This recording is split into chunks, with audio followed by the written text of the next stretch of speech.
Good morning, everyone, and welcome to the FCCJ, the Foreign Correspondents Club of Japan. We are very sorry for the late start, but we can assure you that we will have 1 full hour of press conference. My name is Ilgin Yorulmaz. I'm the second vice president at FCCJ and a freelance journalist. The verdict in the criminal case of the alleged sexual assault of then Self-Defense Forces member Rina Gonoy by the 3 former colleagues was handed down, actually, by the Fukushima District Court on December 12th. She alleges that the 3 men forced themselves upon her and assaulted her.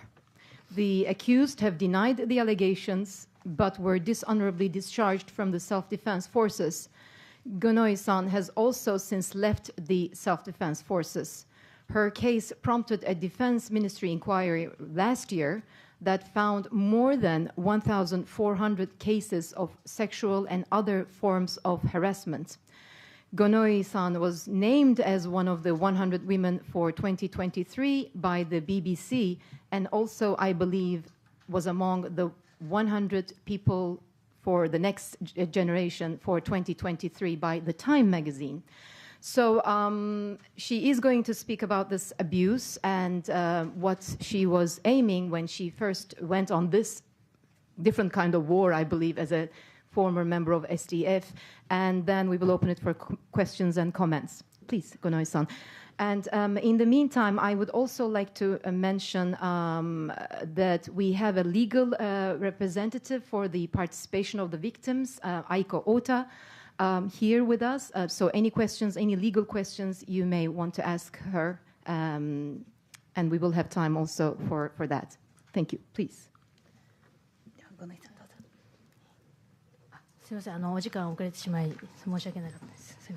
First of all, I apologize for being late today.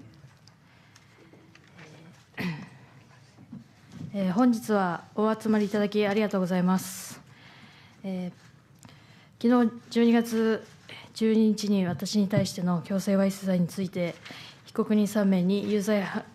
判決が出されました。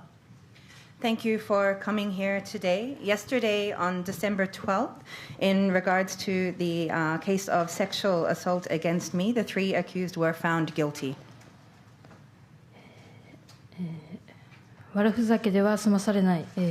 罪は罪であると、私が訴えてきたことが全面的に裁判所でも認められました。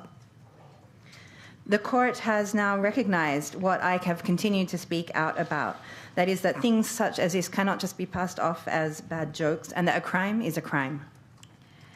今年6月29日から刑事裁判が始まり、初公判から第2回、3回、4回、5回、結審、判決と半年間、彼らと向き合い戦ってきました。The criminal trial began on June the 29th this year, and from the first trial to the second, third, fourth, and fifth trials, the trial conclusion and the verdict, I have continued to face against them and fight against them for around 6 months. 世の中に本件を告発してから約2年間、自分の人生をかけて戦ってきました。この被害の経験は必要ありませんでしたが、この戦いに無駄なことは一つもありませんでした。Since I first spoke out about this case in public around 2 years ago, I have been continuing this fight really with my life, putting all my life toward it. Although experiencing this victimization was not something which should have been necessary, not a single thing has been wasted in this struggle over that time. 誹謗中傷も、公判も、人との関わりもすべてが自分の人生を強く、鍛えてくれる種になっていて、すごく生きていく力に変わっていきました。The slander, the public trial, and relationships with all different people, these have all been things which became seeds in a way that allowed me to, or that made me grow stronger in my life. And they have very much even given me this energy to live. 私にとってはすべてが学びでした。なので、声を上げてから起こったことについては、すべてのことに感謝しています。All of this, everything has been a learning experience for me. So I am thankful for everything that has happened since I spoke out. 私は世の中に声を上げてこの問題と向き合ってきましたが、この戦いが正しいとは思っていません。I have faced this issue by speaking out to the world, but I don't believe that this is the correct way of fighting against this. 戦うという選択肢を取らずに、一人一人が今いる環境で問題が解決され、お互いに不利益がなく傷つけることもせず、個人の尊厳が守られ尊重し合い、誰も夢と希望を失うことなく生きることができるように、いつか声を上げなくてもいい社会になってほしいです。I hope that one day we will live in a society where we do not have to speak up in this way, where we do not have to take this option to fight, where issues are resolved in the environment in which each person is already in, where there is no disadvantage or causing harm to each other, where the dignity of each individual is protected and there is mutual respect, and where no one has to live having lost their dreams or hope. Thank you very much, Gonoe-san. We would like to remind everyone and those who are watching us online that we are open as a platform for the 3 people who were sentenced and the others who are also ongoing in the criminal case. We did try to reach out, but we're unable to do so. But we are always open here to listen their side of the story as well. And today's interpreter is also Mary Joyce, please. 質疑応答に入る前に一つ外国特派員協会からのご案内です。昨日有罪判決の出た3名についても、もしこちらの方で会見をしたいという場合はこちらの協会としてはオープンです。連絡をこちらの方からも連絡はしようとしていましたが、連絡をつくことはできませんでしたが、もし3人の有罪判決の出た人たちがこちらの方で会見を開きたいという場合はこちらの協会としてはオープンでございます。3名または民事裁判の方でも関わっている方々に対しても同じことです。If I may just ask the first question and leave it then for the floor, you did say this is not the correct or the right way to fight this. What do you think should have happened when you first reported these incidents of assaults and harassment? ではまず最初の質問は司会の方からさせていただきます。先ほどスピーチの中でこの戦い方が正しいとは思わないというご発言があったんですが、一番最初に、このようなことがあったということを告白したときにどのようなことはあるべきだった、どのような対応がその時必要だったというふうに思いますでしょうか。はい、もともと私はこういう告発をするという決断は最初の時は考えてなくて、ちゃんと組織内で解決、しっかり私に被害をしてきた人たちは直接認めて謝罪をしてほしい。そしてお互い、和解をして、すぐ仕事に戻るっていう1日あればできた話だったんですけど、彼らたちは口裏合わせをしたりとか、見てたのに見てないとか、やっていたのにやってないっていう、話になって、どうしても組織内で、解決ができなかったので、苦渋の決断で声を上げたということになります。So I had not been thinking, first of all, about speaking publicly about what happened. This was not a decision that I made immediately. I had been hoping that this could be resolved within the institution. The people who assaulted me, if they recognized what they did, made a direct apology, and then we could come to some kind of a settlement internally, and then I could also go back to work straight away. This is something which should have been able to be resolved and be done just even within one day. However, after I spoke up about this internally, they started to say, well, they did or didn't do this, and there was this denial and this series of things happening. And because this was not able to be resolved internally, this is why I made the very difficult decision to speak out about this publicly. Thank you. So now I'd like to ask if there are any questions or comments from the floor. Yes, Nishimura-san, and then Motoko. Yeah.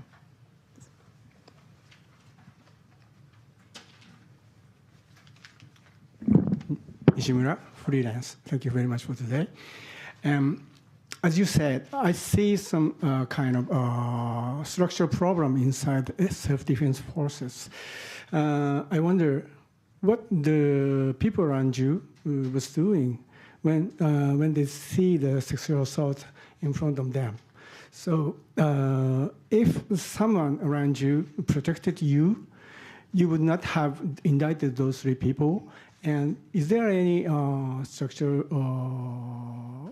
problem inside SDF if you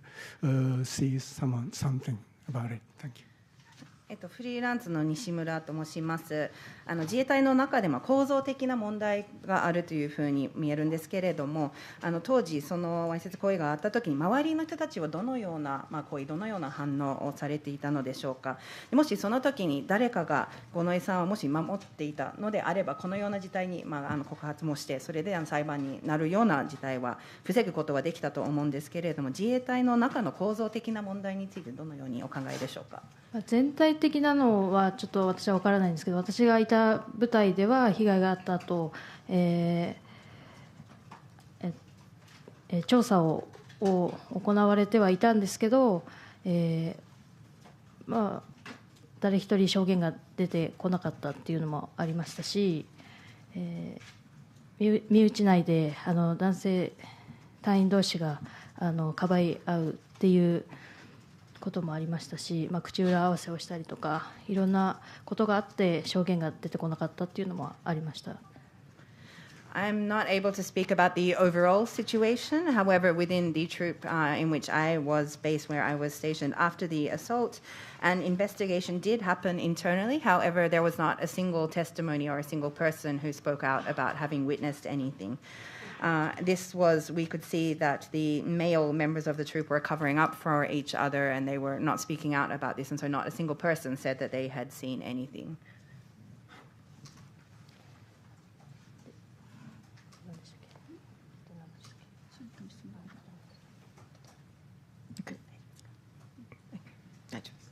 Okay, Motoko, please. Gonoi-san, thank you so much for coming here and taking our questions. As a result of your speaking out and your case, the Defense Ministry launched an investigation and had some pretty striking findings, and leaders all the way up to General Yoshida and the Defense Minister have promised to change the culture and reduce the number of assaults and try to create the world in which you described. Do you believe them? Have you heard, I know you're not part of the SDF anymore, but have you heard that there are any measures that you believe will improve the climate inside the SDF? Thank you. 本日は五ノ井さん本当にお時間ありがとうございます。今回五ノ井さんが告白してから防衛省の中にも調査が行われました。それがかなりハイレベル、本当大臣レベルまでもその話が届いているということなんですけれども、その大臣または吉田さんなどの発言の中で自衛隊の中の文化も変える、このようなことは今後は防ぐ、予防をする、または五ノ井さんが話されたような世界を作ることを目指すというようなことが自衛隊のトップとしては発言はされているんですけれども、今は中にはいらっしゃらないと思いますが、そのような話を信じることはできるのでしょうか。改善に向けて何か取り組みなどが自衛隊の中で今行われているなどという、もし聞いている話ですとか周りからまたご自身の考えについてコメントをお願いします。そうですね、私は最初から声を上げる時も、組織が根本的に変わってほしいという思いで、声を上げてきたので、もちろん組織が、少しずつ変わることは今も信じてますし、今現在も、女性隊員に対しても、配慮がある部隊は増えてきているっていうのは私の耳には入っているので、まだまだそういうハラスメントはあるところはあると、聞いてはいるので、すぐに変わるとは思ってはないんですけど、こういう少しずつ、今回の私の裁判の結果でもあるように、笑いを取るためで行った行為は犯罪に当たるので、しっかりそれを、意識の改善をして、再発防止に向けて少しずつ取り組んでほしいなとは思っています。Since the time, or at the time that I first spoke up about this, I did this also because I did want to see fundamental change within the institution, within the self-defense forces. So even now, I do believe that little by little, the situation will continue to improve, to get better. I am hearing also that there are more troops which are having more consideration, for example, for female members within the SDF. However, at the same time, I am also hearing about harassment still existing in certain places within as well. I don't necessarily expect that there will be immediate overall change. However, I think that little by little we will be seeing improvements. We are seeing improvements. And I think that the verdict in my case yesterday will also help to make sure that people will understand that even if they think that they are doing something to make people laugh, that a crime is a crime. And this will allow them to be more aware of this. And I hope that there can be more steps to improve the understanding of this and to prevent reoccurrence and create the better overall improvement of the SDF. Okay, thank you. Yes, please. If you can, please state your name and affiliation. Thank you. お名前と所属の方をお願いします。質問は日本語でも英語でも大丈夫です。ロイターの村上です。今日はありがとうございました。悪いことは悪いと声を上げる重要性についてもいろいろと言及されてきましたけれども、五ノ井さん、五ノ井さんが被害を訴えられてから自衛隊内でも声を上げていくっていう流れができていると感じられていますでしょうか。五ノ井さんが被害を訴えられて自衛隊内から個人的に五ノ井さんに連絡があったり、どういった反応があるのかを踏まえてちょっと教えていただければと思います。お願いします。My name is Murakami. You have spoken today and on numerous occasions about what is wrong and how important it is to speak up about this. I'd like to ask, in your reflections, since you first spoke up about this, have you felt that there is more openness or more ability for people to speak out from within the SDF about these kind of incidences? For example, have you had people from within the SDF contacting you directly, or what kind of response has there been, or have you personally experienced? 自衛隊では特別防衛監察も行われていて、その時に声を上げられなかった隊員の方たちが勇気を持って初めて上司の方に話せたとか、それは女性隊員だけではなくて男性隊員の方もやっぱパワハラに遭っている方もいるので、そういう人たちが少しずつ声を上げていってるっていうのは私の耳には入っています。Since I first spoke out within the SDF, there has been a special investigation conducted, and within that there were many cases of people who earlier had not spoken out about any harassment that they had experienced, but as part of this investigation first spoke out to their superiors or as part of this as well. This was not only female SDF members, but also male members, for example, in relation to power harassment as well. So I do believe that little by little there are more people and there is more of an environment for being able to speak out. Okay. If I may ask a question to Ota Sensei about what's going to happen next, because the Fukushima District Court ruled these 3 men had committed forcible indecency against Gonoy-san. But I believe there were 5 people involved in this case, and there is a civil case also waiting to be resolved. So if you could please just tell us the next step. 司会から弁護士の太田さんに質問なんですけれども、昨日判決は刑事裁判での判決は昨日出ましたが、それは強制わいせつの有罪ということだったんですが、今回に関しては昨日の3名に対してではなく民事裁判も現在進行中ということで、そちらは5名が関わっているということなんですけれども、次何がどのようなことが今後あるのか、または民事裁判の方についても状況を説明していただけますでしょうか。はい、被害者参加弁護士の、太田と申します。まず刑事事件の方に関してですけれども、昨日判決が出ましたので、今日から14日間以内に、被告人らが控訴をするかどうかを決定します。で、控訴がなされなければ判決は確定します。で、控訴された場合には審理が高裁に移行します。で、民事裁判に関しては、その場にいた上司を含め、この刑事事件で被告となっている3名プラスその場にいた上司、指示をした2名も、被告として訴えています。で、5名のうち1名刑事裁判になっていない人ですけれども、その人との間では民事裁判においてすでに和解が成立しています。で、他4名については、請求を争っておりますので、これから、民事裁判については審理が継続していきます。So my name is Ota. I am the attorney appointed as on behalf of the victim participation in the criminal court, the criminal case. In regards to the criminal case, yesterday the verdict was made, finding the 3 defendants guilty. They have now 14 days for them to decide whether they will issue or file an appeal in regards to this verdict. If no appeal is submitted within these 14 days, then the guilty verdict will be fixed. If they do appeal, then it will go to the next stage in the appeals court, from appellate court from there. In regards to the civil case, which was mentioned, the 3 people who are the defendants in the criminal case are the targets of this, as well as 2 others who are superiors giving orders or instructions at the time. So there are 5 individuals as defendants in this civil case. One of the 5 who is not one of the people who was part of the criminal proceedings, a settlement has already been reached. However, in regards to the other 4, the civil case is still ongoing at the moment. すみません、1点付け加えますと、民事訴訟は国に対しても、請求をしておりまして、国との間でも今後まだ審理が継続していく予定です。And to add one point as well, the civil case is also not only these 5 defendants, but also against the state, and this is also ongoing at the moment. Okay. Yes, please.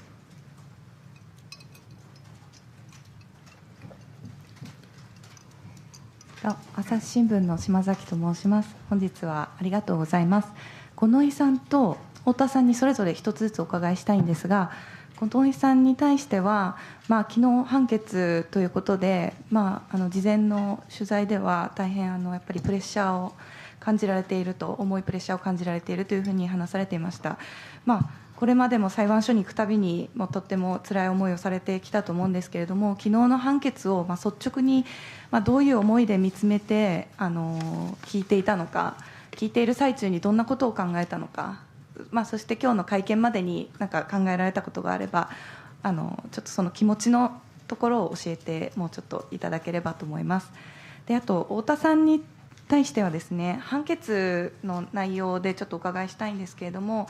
性的な意図がなかったとしても性的な意味合いが強いというような裁判長判断をしたと思います。この点について評価といいますかお聞かせください。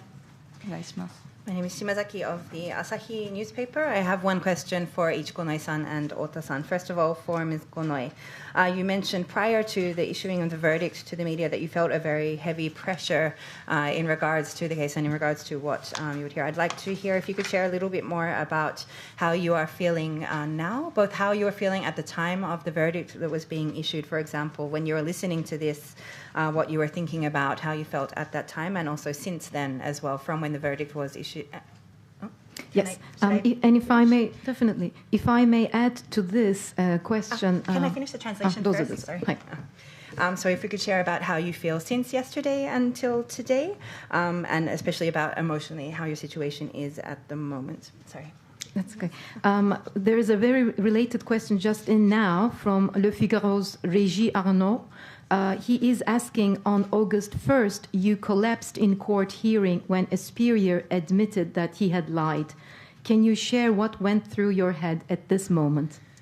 まず五ノ井さんの質問に関連の質問がオンラインでは届いているので、それも合わせて紹介します。で、答えは合わせてで大丈夫です。こちらフランスのルフィガロのリエジス・アルノという記者からの質問なんですけれども、8月1日の時に裁判所の方で、女子が嘘をついていたということを認めた時に五ノ井さんが倒られたということがあったと思いますが、その時にどのようなこと、その瞬間どのようなことを考えていたのかについて合わせての質問です。そして太田さんへの質問も合わせて通訳します。判決の内容について、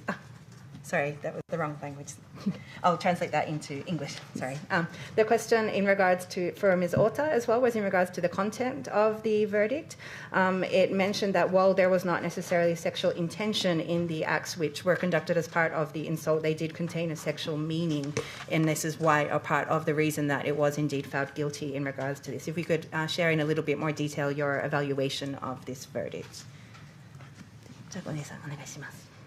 そうです。判決出る前は本当に、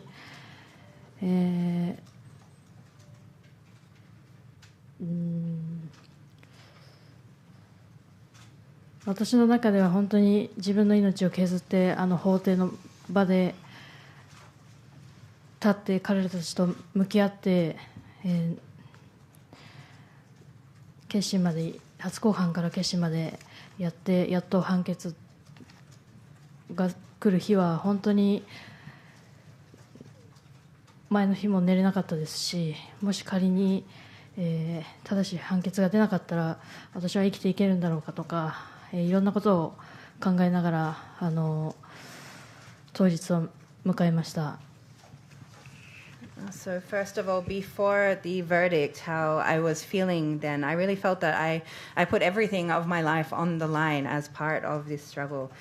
Through this period from the first trial proceedings through to the trial conclusion, and then finally this day of the verdict, having to really put everything out there and face up to them throughout this whole process. I couldn't sleep at all the night before the verdict, and I was thinking about what would happen if the correct verdict was not made. Can I even continue living like this? This was the kind of feelings that I had going into the verdict. 有罪判決っていう結果になりましたけど、私が初めの頃からずっと、訴えてきたことが全面的に裁判所で認められて、やっとの思いで報われたなという判決が出たときはすごい、ほっとしたという、ほっとしましたし、すごいやっと報われたという感情でした。And as the guilty verdict was made then, I felt that what I had continued to speak out about, continued to appeal since the first trial, the fact that that was fully recognized by the court. I felt that this was well, finally this had happened, and I felt very much a great relief and sense of this finally having been recognized. ただ本当は彼ら3名に対して心から、反省してほしい思いで戦っていたので、私の思いが全く彼らたちには伝わらなかったという面では、残念だったなという思いはあります。However, really what I have been striving for through this whole process is to have the three of them feel sincere regret from what they have done. And so the fact that my feeling and what I've been speaking about has just not been understood or not been accepted by them is something which is very unfortunate. だからこそこの、笑いを取るためでは許されない行為は犯罪だということをしっかり、彼らたちにも、知る必要があったと思いますし、日本社会にとっても、悪いものは悪いとこの行為は犯罪なんだと、知らせることもできたので、それは良かったんじゃないかと思います。However, I think that showing that something that is done, even if it's done for the purpose of trying to make people laugh, is still a crime, is something that they need to know. And this is also something that needs to be understood by Japanese society, that what is wrong, and that these such acts are indeed a crime as well. So this is something both for them but also for the broader society to understand.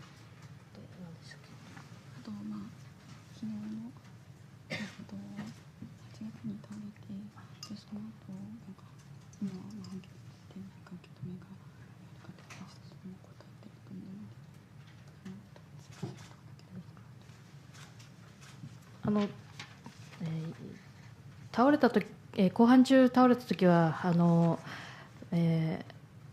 証言台にそうですね、被害の時の元上司の方、指示を出された方が、証言してくださった時だったんですけど、やっぱり、公判中の、空気感もそうですけど、やっぱ当時のことを、思い出してしまって、ちょっと血圧が上がって倒れたっていう感じですね。And in regards to when I collapsed during the court hearings as well, this was at the time when my former superior was speaking or within the court proceedings, and this was the overall feeling then at the time, but also throughout the entire proceedings. This was something which was reminding me or making me remember what had indeed happened, and this was the situation then. 私の方にあった質問ですけれども、状況としましては、被告人の一人が、五ノ井さんを、ベッドに倒した上で腰を前後に動かして振ったっていうことは認めていたものの、それについては笑いを取るためにやった行為であって性的な意図はないんだっていうふうな主張をしていたことについて、裁判所が、判断したものですけれども、強制わいせつの行為というのはその主観的な本人加害者がどういうふうに、な意図で行っていたかだけではなくて、その行為が持つそのものの性質ですとか、もういろんな周りの状況ですとか、全ての状況、いろんな事情に照らして判断するべきですというふうに言った上で、今回の行為というのは性的な意味合いの強い行為ですし、本人も自分の判断で陰部を接触させていて、性的意味合いがないから強制わいせつにならないんだっていう主張は、通らないっていうふうに、ご判断いただきました。で、当該判断については当然のことだと思いますし、そういったわいせつ行為があったとしても加害者がそれが笑いを取るためだから大丈夫だっていうような言い訳っていうのは絶対に許されるものではないですし、その行為によって笑いを取るためであれそうでなかれ被害者は傷ついているので当然の判断かなというふうに考えています。And in regards to the question about the verdict, within this, the defendant admitted the fact that they had pushed her down onto a bed and then with his hips gone back and forth, and said that, however, he did this in order to make people laugh, however, without any kind of sexual intention, which was why he said that this was not recognized as this. However, the judge in his verdict said that in the case, such cases of forced indecent assault, forced sexual assault, regardless, or it is not only the intention of the perpetrator which should be considered when making the judgment, however, it is the nature of the act itself, the surrounding context, and many other factors which also need to be taken into account when making a decision in regards to this. And therefore, looking at this act, even if the defendant said that they did not have that intention, did indeed have a strong sexual meaning in regards to that. Therefore, the claim that this was something which had no sexual intention was not something that was accepted by the court. I believe that this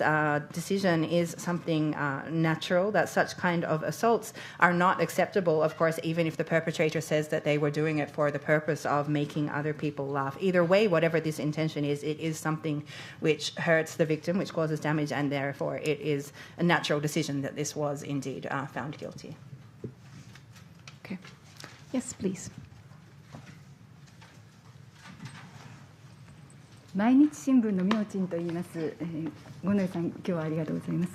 今年の9月ですけれども、五ノ井さんの行動は海外にも知られるところとなり、アメリカのタイム誌の次世代の100人に選ばれました。でそのことについての感想を改めて伺いたいのと、あと同じように戦っている女性たちが自衛官にもいるんですが、沖縄のですね、那覇基地にいた現役の女性自衛官がやはり今年2月に国外訴訟を起こしました。もしその原告にエールの言葉があればお願いいたします。My name is Myochin of the Mainichi newspaper. Thank you, Gonai-san, for your time today. In September of this year, your acts in speaking out have been also recognized internationally, and you were selected as one of the Time magazine's Next 100, I believe. If you could provide some kind of comment about your impression or how this is for you. And next, there are other women within the SDF who are facing the same kind of struggles, the same kind of situation. There is one current SDF member in the Naha base in Okinawa who in February of this year also filed a legal suit. I'd like to ask if you have any kind of message of support to her.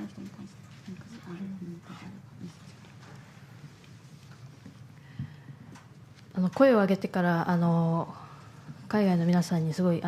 評価していただいて、私はいつもこの声を上げたことに対してずっと私の行動は間違ってたのかとかいろいろ一人で考えることがあったんですけど、やっぱそこには誹謗中傷があったりとかいろんな言われたくない言葉もたくさん来た中で、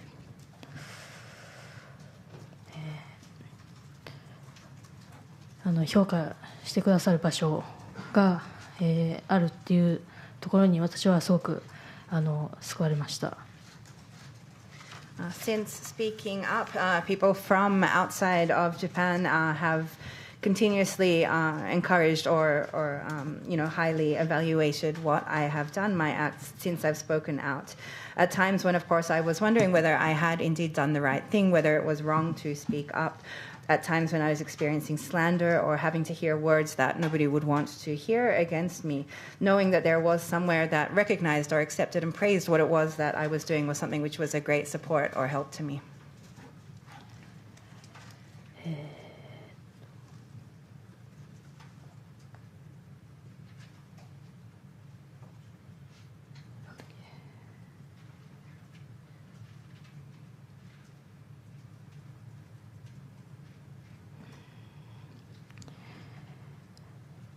そうですね、評価していただくためにやってきたわけではないんですけど、どうしても日本で声を上げると、心を引き裂くような批判的な声がたくさん届いて、もちろん応援はありますけど、そういう声、批判的な声が結構届く中で、女性100人BBC でもそうですしタイム誌でも、選出していただいて、ニューヨークにも行って直接、海外の方にストレートに君が行動していることは間違ってないと、評価してその言葉をもらったときに、私の声を上げたことは、間違ってなかったなと確信に変わったので、こういう機会をいただけたことはすごい、私の中ではすごく大きかったです。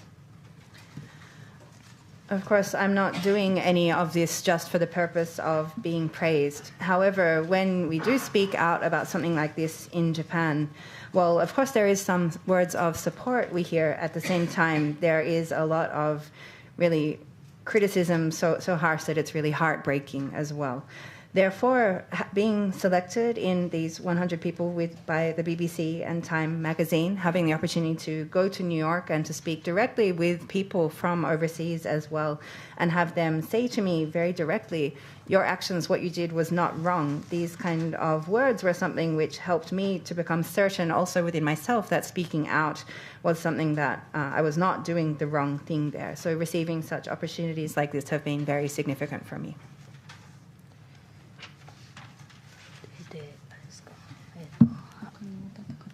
あ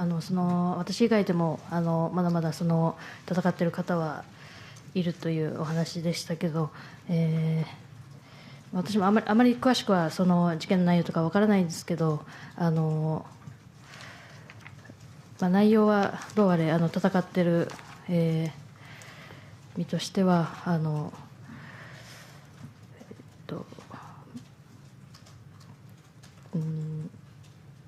無理をしないように自分に素直になって、そうですね、本当に戦うっていうことは本当に命を削ってると同じことだと思ってるので、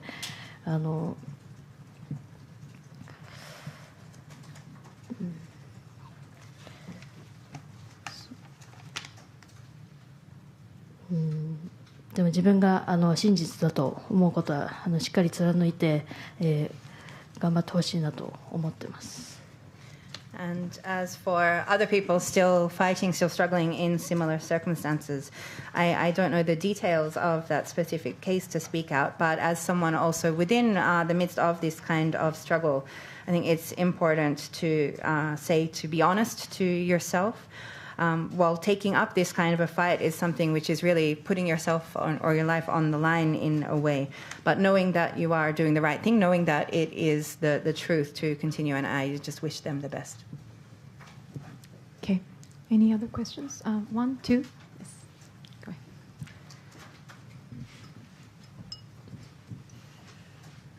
Thanks for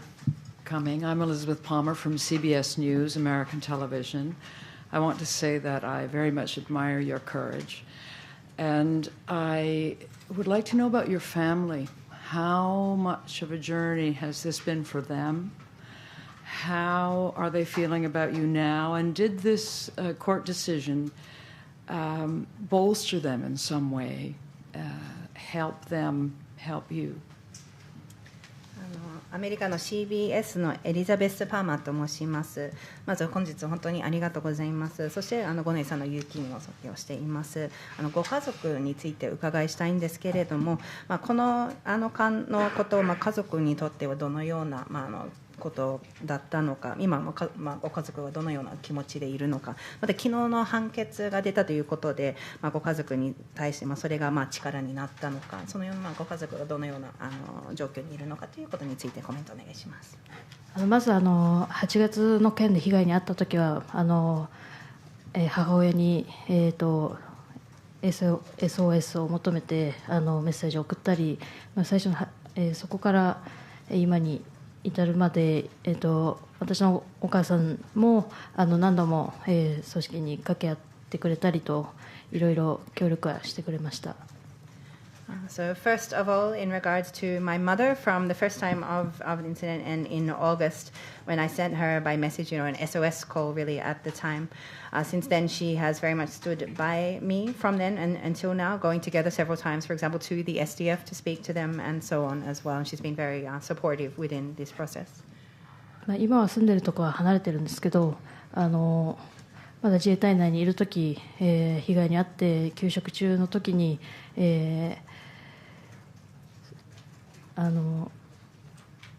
そうですね、被害届を出して、そこから、私一人で戦ってきたんですけど、不起訴になってしまったときに、一番近くで支えてくれたのは、お母さんだったので、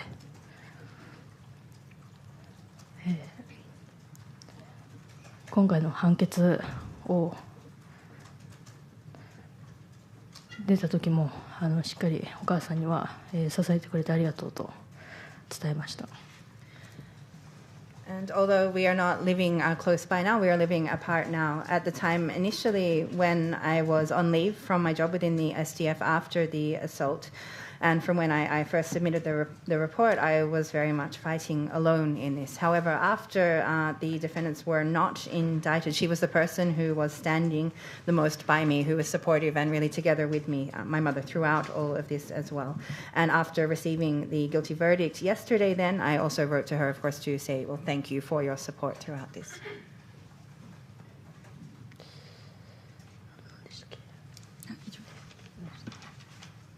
Okay. Any other? Yes, please.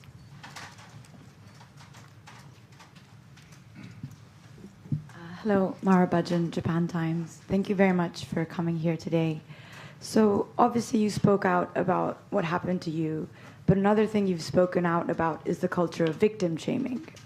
that you had to face. You know, like the online attacks that, this barrage of online attacks that hit you. But then on the other hand, you said that overseas you felt like you received more support and people were kind of listening to your message. My question is, do you feel that you received any specific support within Japan,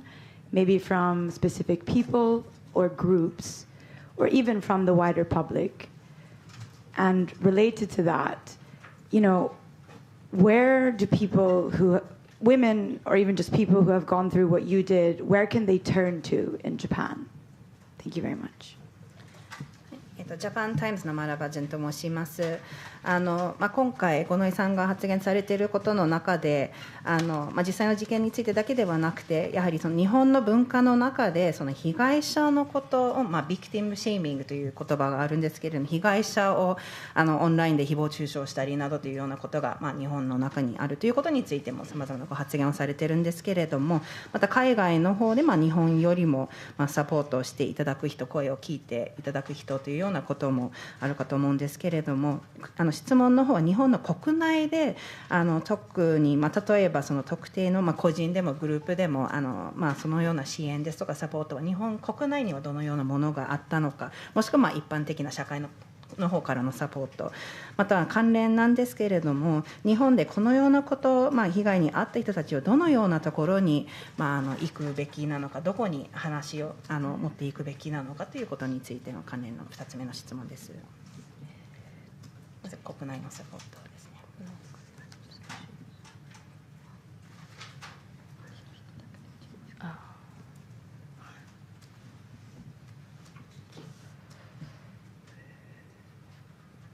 私が誹謗中傷を受け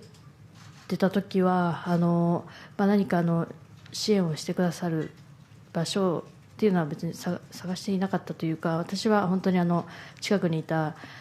友人とか、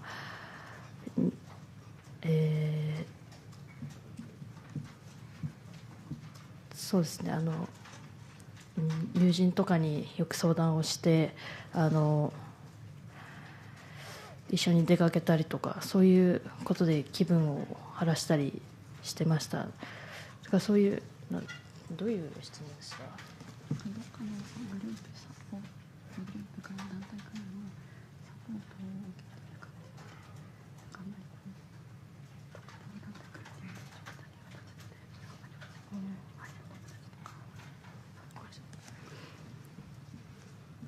なんだっけ、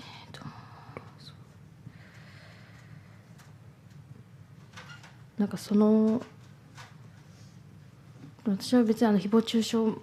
窓口っていうのはあんまり分かってはないので、誹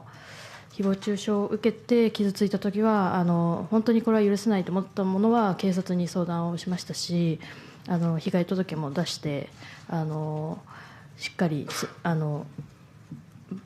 罰金30万円と侮辱罪で罰金30万円と何でしたっけ、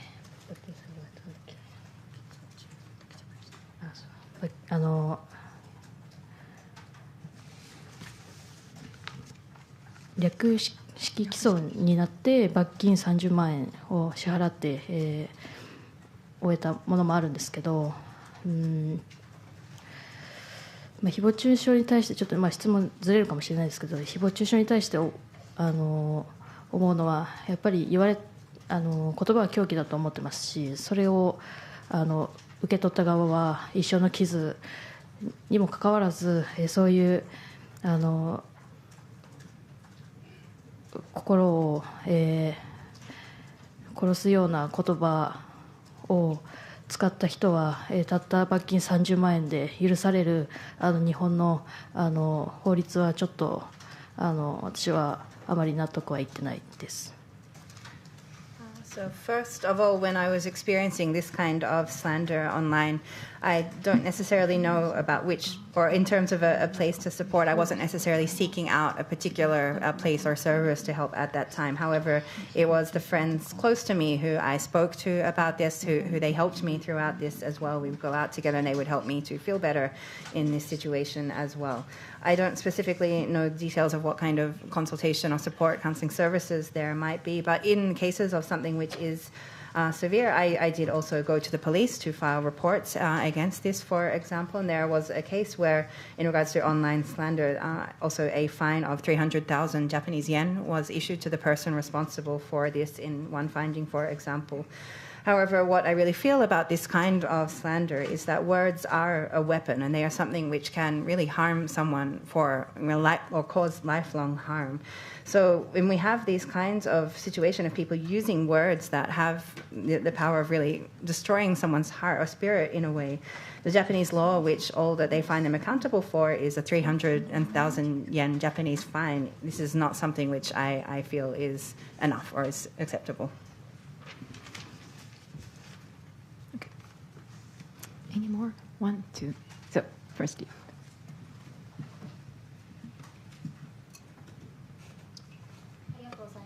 TBS テレビの横山と申します。Can you speak to the microphone? はい。どうぞ。はい。すみません。TBS テレビの横山と申します。この判決で一つ前例を作ったわけですけれども、この声を上げてからの1年半っていうのはたくさん苦しいこともあったと思うんですね。今後五ノ井さんの経験を踏まえて、これから声を上げる人に対してどういった社会になってほしいのか、また声を上げることに対して今何が障害になっているのか伺えますでしょうか。My name is Yokoyama of TBS. The verdict which was issued yesterday, I believe, creates a kind of precedent as well. While there were many difficulties for you in the past 1.5 years,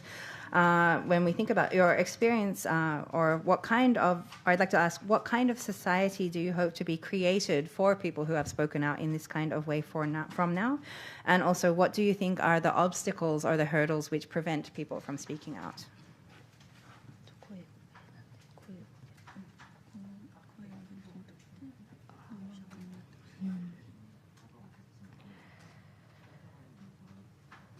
Mm.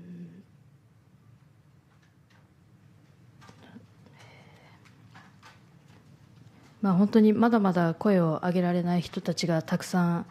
いて、声を上げても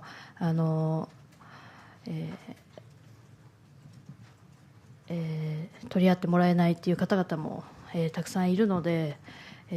まず本当に、その場の環境をしっかり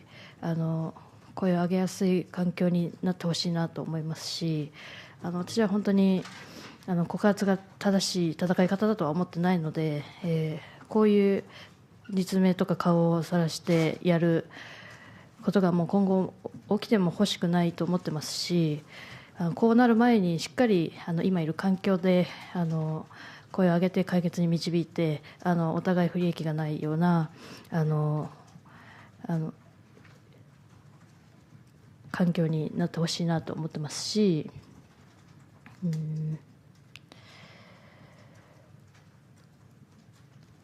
声を上げた人を叩く世の中ではなくて、もっと、一人一人が、深く考えて視野を広く持って、いい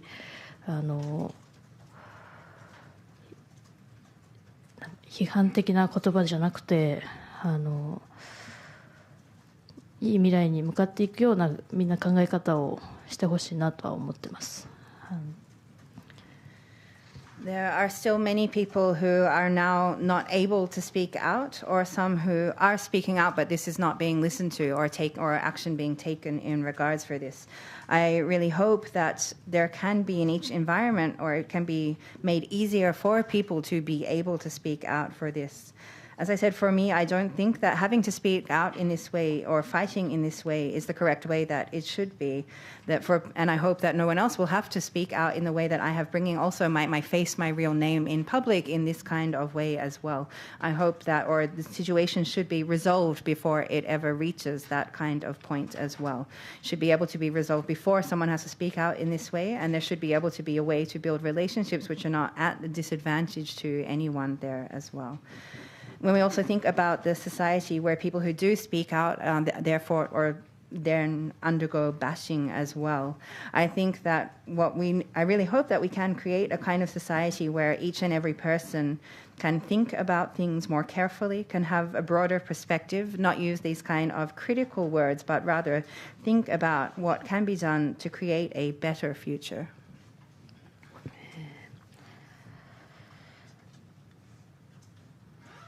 声を上げる妨げになっていることについては、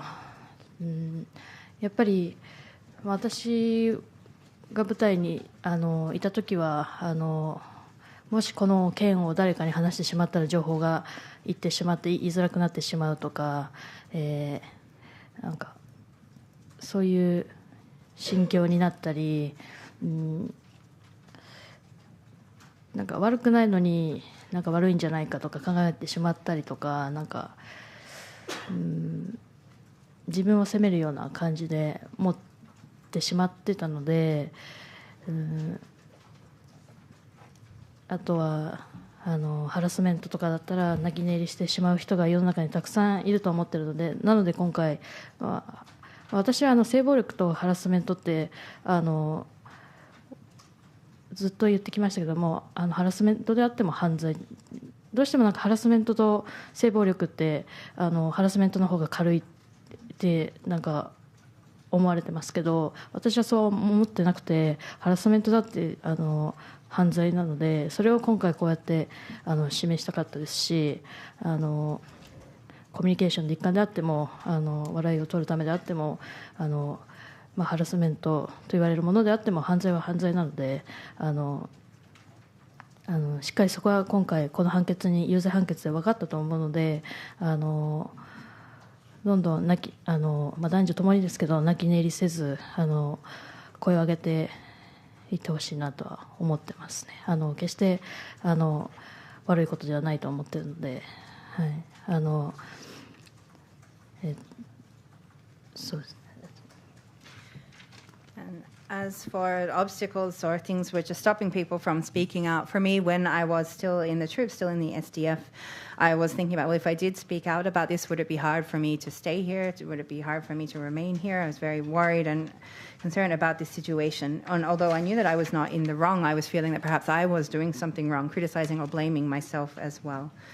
And when we think about, of course, this harassment that many people undergo, but is often very much ignored or neglected as well. But I think that we need to recognize that both sexual violence and harassment are also crimes and should be called, therefore, as well. There is a tendency of people maybe to see harassment as something much lighter or not as serious. But we also really need to recognize that harassment is also a crime, and I think that the verdict yesterday, the guilty verdict, has shown this, has proven this as well. So showing that harassment, no matter what kind of situation, a crime is a crime, and this is something shown by the guilty verdict. This is something that I also hope that for both men and women, if they are in that kind of situation, that they should be able to not just let it by, but be able to speak out about this and not feel bad about doing so.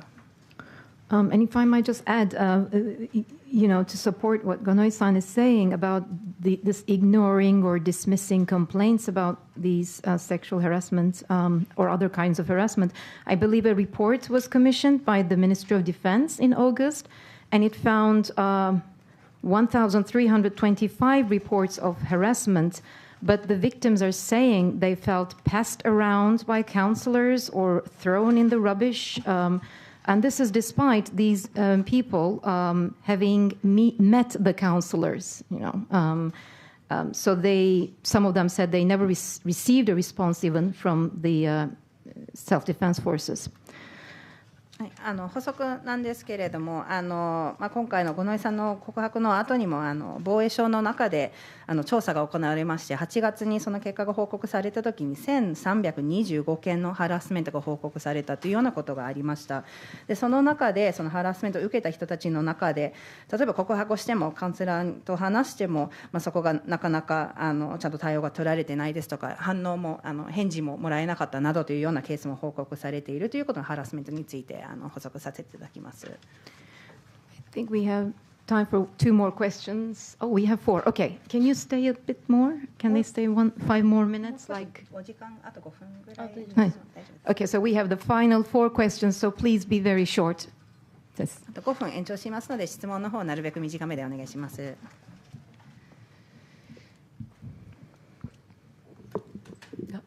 AP 通信の山口と申します。今日は来てくださってありがとうございます。自衛隊は女性の隊員の方の数が圧倒的に少なくて、国会よりも比率が低いということが私調べて分かったんですが、そういう男性中心であるという組織であることや、あるいは役職によってすごくランクがはっきりしているということで、例えばもともと女性をやっぱり軽く見るとか、あるいは後輩の人、あるいはランクが下の人が軽く見られるっていうような空気があって、そしていろいろ声を上げにくいというようなことを感じられたことがあるか、そして女性にも活躍して今後はこういう問題がないようにもっと大勢の女性が活躍できる場所にするために具体的に例えばどういうふうに根本的に変わるべきだと思われるでしょうか。というのが一つごめんなさい、五ノ井さんへの質問で、もう一つ太田先生に聞きたいのは今回のこの判決が民事の方に何かプラスの効果があるのかどうかということを教えてください。よろしくお願いします。My name is Yamaguchi of the AP. Thank you very much for coming today. Within the SDF, it is an institution which has very few women, overwhelmingly fewer women than men in the first place. I looked up and actually it's a lower ratio of women even compared to the Diet, for example. In such a male-centered institution, and it is also an institution which is very rank-oriented, which has a very hierarchical division there as well. And so people of a lower rank who could be looked down upon, or women in this regards, I'd like to ask if you think this contributes to making it more difficult to speak out in such an institution. Also, of course, we hope that in the future it will be more possible for women to play an active role, and that there will be no such such cases can be prevented for the future. I'd like to ask what kind of fundamental change you would like to see in the SDF in order to enable that. And last, a question for Ms. Ota. Would like to ask if you think that yesterday's verdict will have any kind of positive impact on the civil suit proceedings. 一つ目の質問に関しては、全部がそういうところではないと思いますし、私のいた部隊は、もちろん訓練の時はしっかり男女同じ、しっかり訓練はしてますし、そういうのは充実した日々なんですけど、やっぱそういう宴会があったり、私の部隊はですけど宴会があったり、そういうの場で、女性隊員をものとして扱うような、笑いを取るためにとか、そういうのが私の部隊ではあったので、訓練自体は別に今のままでいいと思いますし、それが上下関係がどうとかはもちろん訓練はきつくて当然ですし、厳しい言葉があっても当然だと思っているので、ただそれ以外での普通の訓練とか関係ない私生活において、そういう人格を否定するような言葉を言ったりとか、そういう女性隊に対してそういう、傷つけるような発言をしてしまうっていうのはやっぱり、変わってほしいなとは思ってます。でも本当に、全部が全部そういう場所ではないですし、しっかり正義感を持って真面目に働いてくださってる方たちがほぼだと思うんで、私の舞台はそういう感じだったという。はい。In regards to the first question, I wouldn't say that all parts within the SDF are like that. For example, within the troop in which I was based during the trainings, both men and women were treated the same way, and I was able to spend very fulfilling time in that regards as well while we were working. It was the outside of the training times when there were drinks or these gatherings and so on of the troop where women were, treated as objects, treated as something for making fun of or as a target for laughing, for example. So that within the training itself, that is not something where I see that there is a need for any kind of change. And I think that these kind of hierarchical relationships are, to an extent, of course, part and parcel or part of this training. There is also a time when harsh words are needed in the situation there itself, but I didn't experience that kind of issue within the training. However, it was in the unrelated private life where these issues were occurring, where female members were being criticized on a very personal level, where harmful statements were made regularly and so on. And this is something which I think needs to be changed. But I wouldn't say that everywhere within the organization is like that. There are, of course, many people who are working very dedicatedly and with a sense of justice and so on, but that was the situation, at least within my troop. なので何が改善が必要かっていうのは、本当に訓練以外のところでの、上下関係だったりとか、そういうところで行き過ぎた指導っていうのは、パワハラっていうんですかね、そういうのとか、私は男性隊員の方同士でもそういうのは見てたりしてたので、本当になんて言うんでしょう、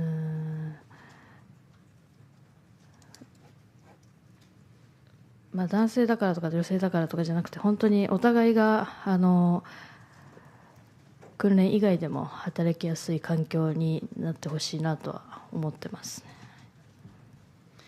And as to what kind of improvements are needed, I think this is really what is happening outside of the training. This is where the hierarchical relationships or acts which go too far, power harassment and so on. But how to express this, not rather than because you're a man or because you're a woman. But I hope that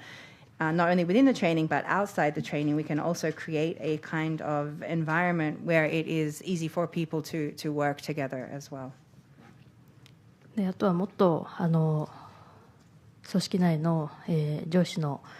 方々がしっかり、正しい正義感を持って、もしハラスメントの相談があるのであればしっかり対応できる上司の方であってほしいと私は思ってますし、はい、そうですね、もちろん自分の保身を考えるのは分かるんですけど、やっぱり目の前でハラスメントで苦しんでいる隊員の部下の方たちがいればしっかり対応してほしいなって、しっかり配慮した上で対応してほしいなっていうのはありますね。And as to, or another thing that I hope can be improved, or what I would like to see within the institution, is superiors who have or are able to act with a correct sense of justice and know that if harassment is occurring, that they're able to respond in the proper way then as well. Of course, there are certain factors there as well, but if they know that there is someone, particularly someone junior to them, who is suffering as a result of harassment, I hope that they will be able to have the proper consideration and take the proper treatment or measures from there. This is the kind of superiors who I hope that they can, or that they should see. そうですね。私の方にありました、今回の刑事裁判が民事の手続きにおいてもプラスになるかというご質問ですけれども、今回民事裁判においても、国以外の個人の被告は、この8月の、行為、今回刑事裁判で問題となったような行為について争っているので、我々の方で原告である我々の方で立証しないといけないんですけれども、今回刑事裁判で認められたことで裁判所もそれを前提に判断してくれる民事の裁判所もそれを前提としていただけるかと思いますし、もちろんプラスに働くであろうと考えております。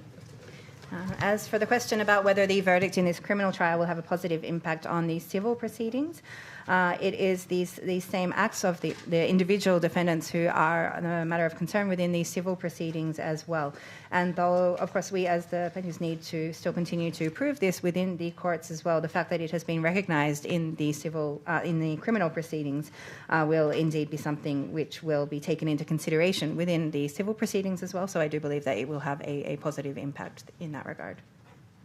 Okay, we had the question there and there, I believe, and there. Yeah, the final 3 questions, please. Thank you. これで残り3つの質問を受け付けます。こんにちは、五ノ井さんお疲れ様です。昨日の裁判お疲れ様でした。Can you introduce yourself? Sorry. ロイター通信の岡本と申します。よろしくお願いします。昨日で裁判長い戦いが終わったと思うんですけど、ご自身の人生で一つの区切りだと思うんですけど、今一番やりたいこととか、まだまだ24歳で人生長いと思うんですけど、今までこの数年間できなかったこと、また新しい夢とか目標があったら教えてください。で、この数年間その経験したことがその新しい夢とか目標にどう影響したかあれば教えてください。My name is Okamoto of Reuters. First of all,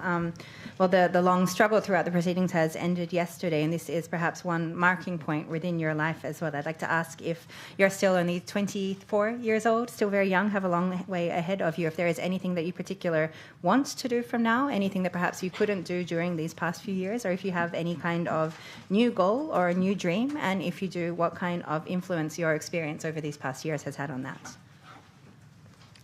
そうですね、本当にこの判決まで自分の命を削って戦ってきて、まずはちょっと心を休めたいなと思いつつ、でも自分の人生なので、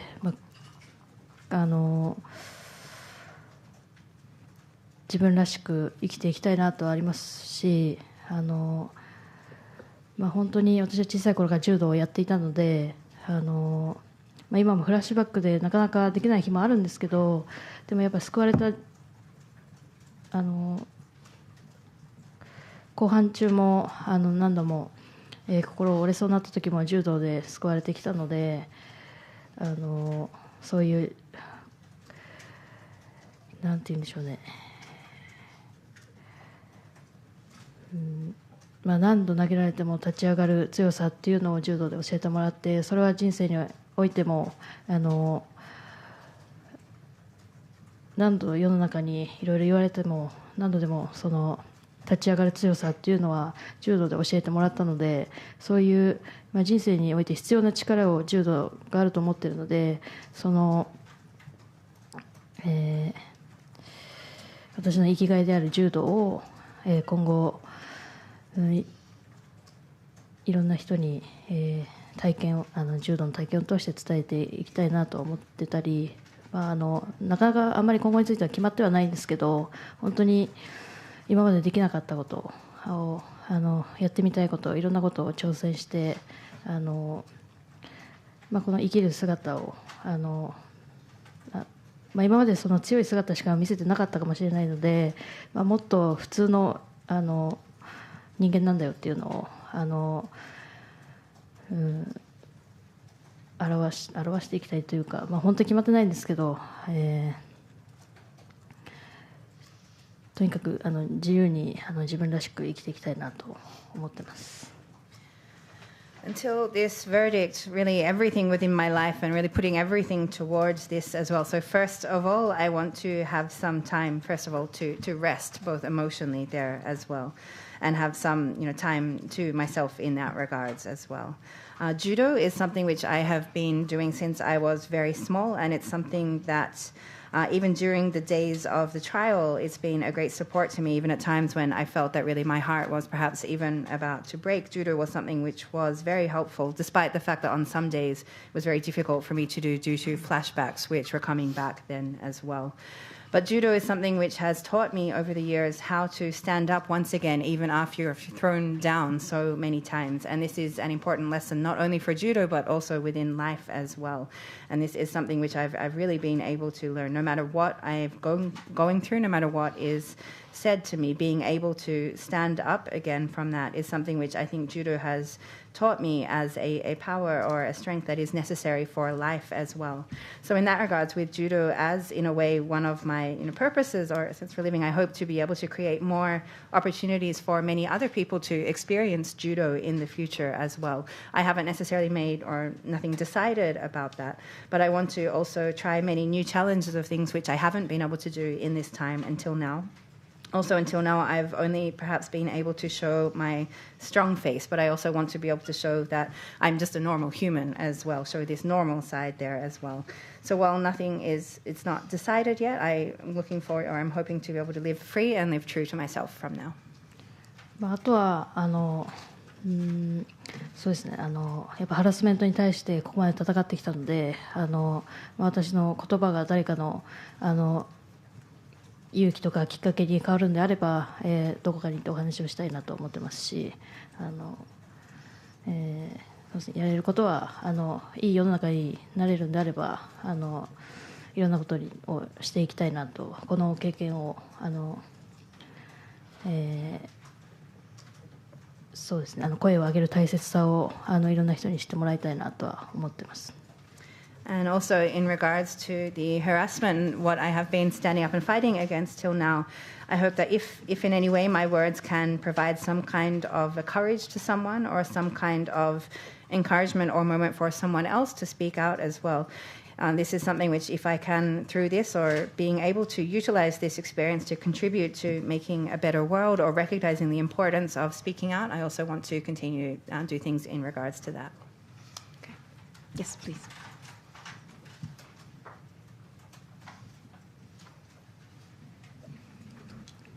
昨日からお疲れ様です。共同通信の湯山と申します。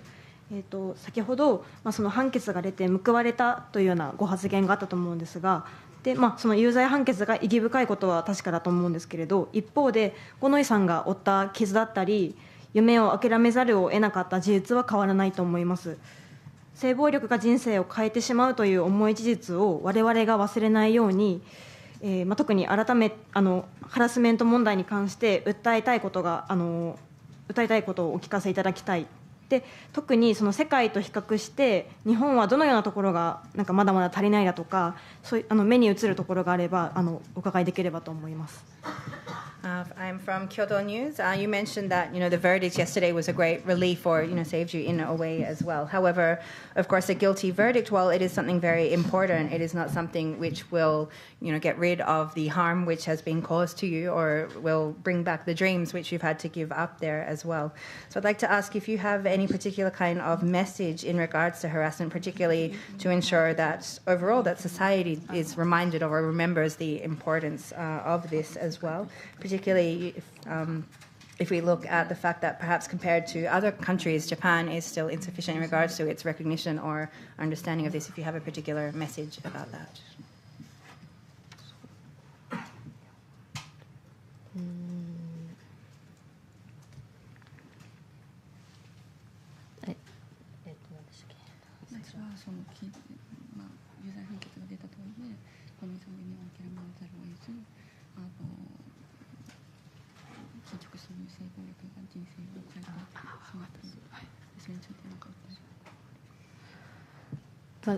先ほどその質問で性暴力は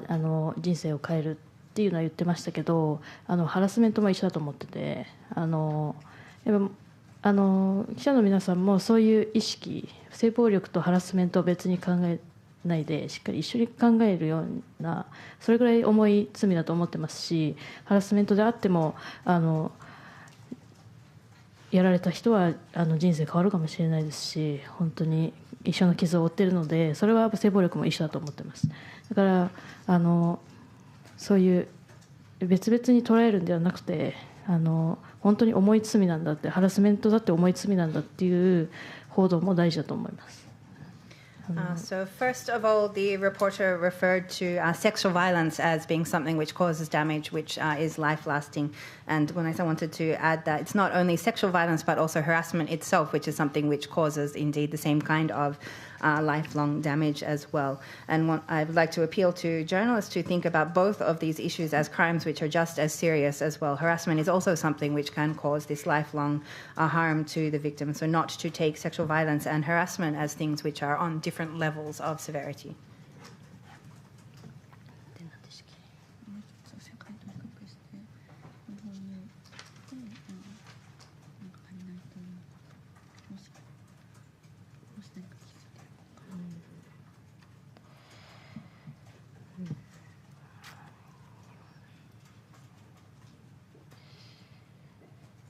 日本ではやっぱり声を上げる難しさが結構あると思ってます。まあ、こうやって世の中に声を上げるっていうのも難しいですし、今いる環境で声を上げる人もなかなか難しい。やっぱりそこには表に出る人に対してはやっぱり誹謗中傷が来てしまうっていうのがあるので、まあ、中で声を上げても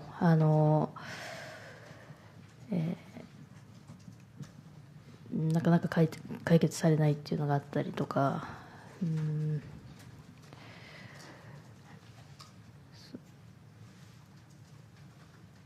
そうですね。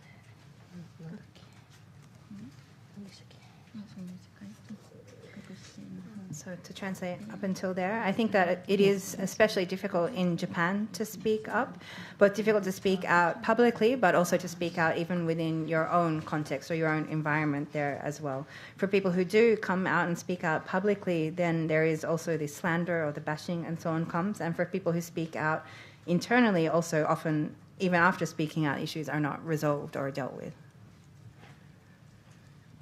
ちょっと海外のどういう海外で声を上げた人はどういう海外の人たちの反応がちょっと私は経験してないので分からないんですけど、だ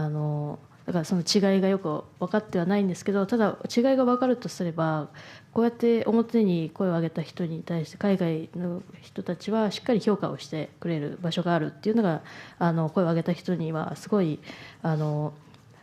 救いなんじゃないかなと思います。まあ、その反面日本ではやっぱり誹謗中傷とかしか思いつかないといいますか、なかなか評価してくれる場所はないんじゃないかなとは思いますね。そういう人たちに対して、まあ、もちろん評価をされる声を上げてる人たちって評価されるためにやってるわけじゃないと思ってますし、なんですけど、やっぱ報道の仕方もそうですけど、ま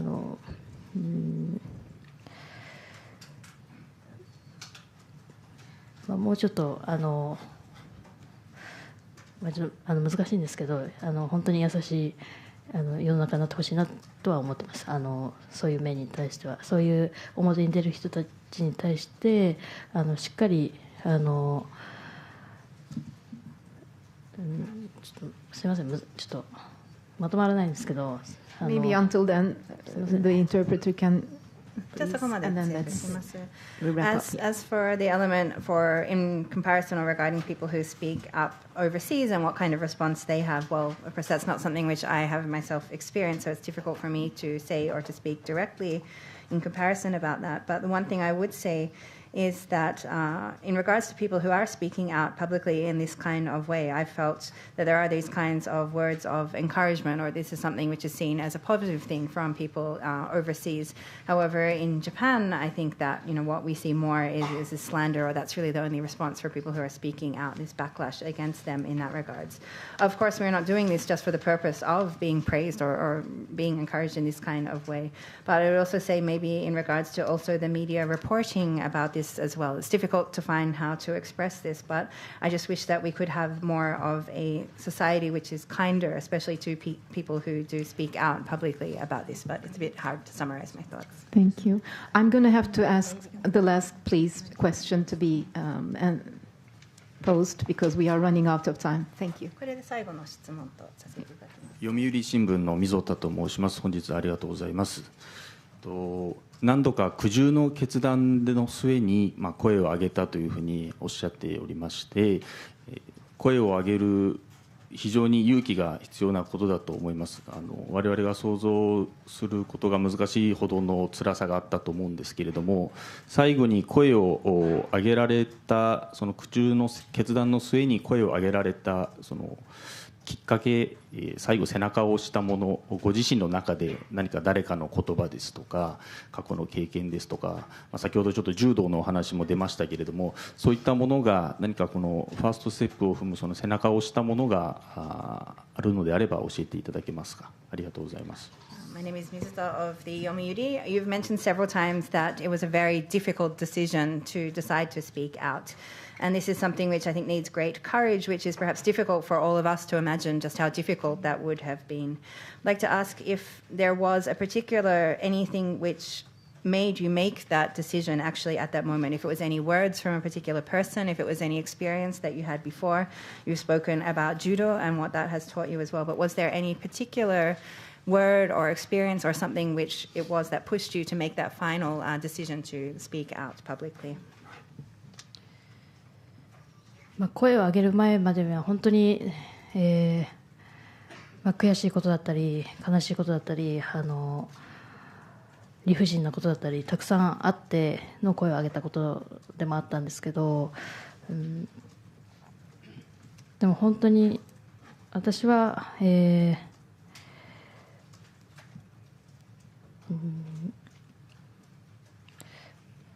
そうですね、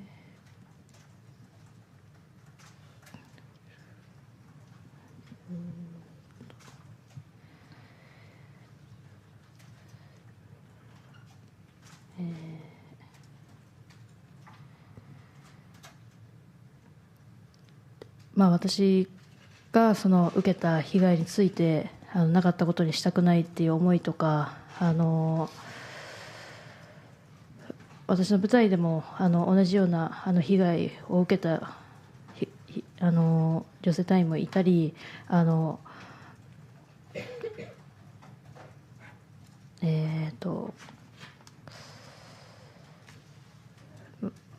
私にしてきたその事実っていうのを認めて、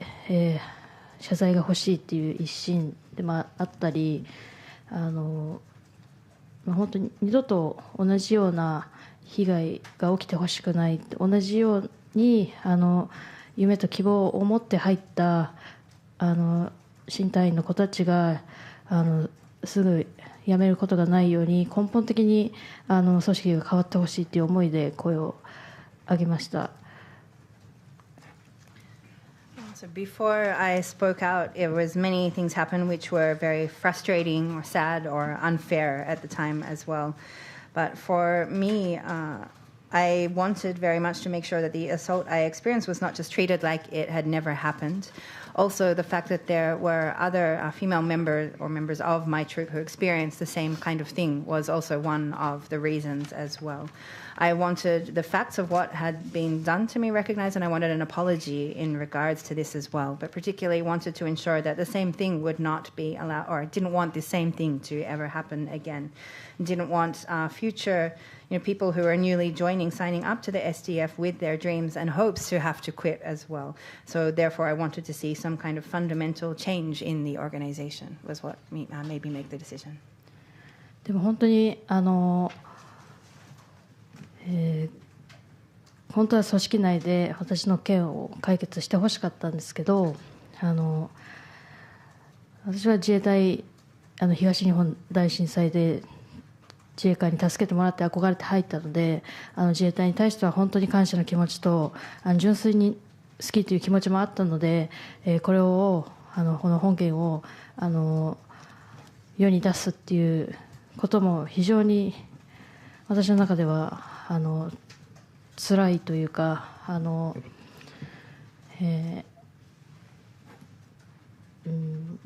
自分が夢を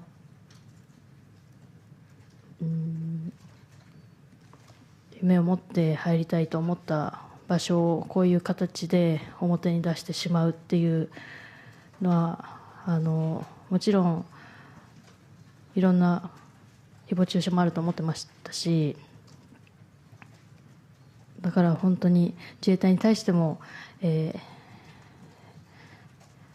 複雑な思いがあって、本当に、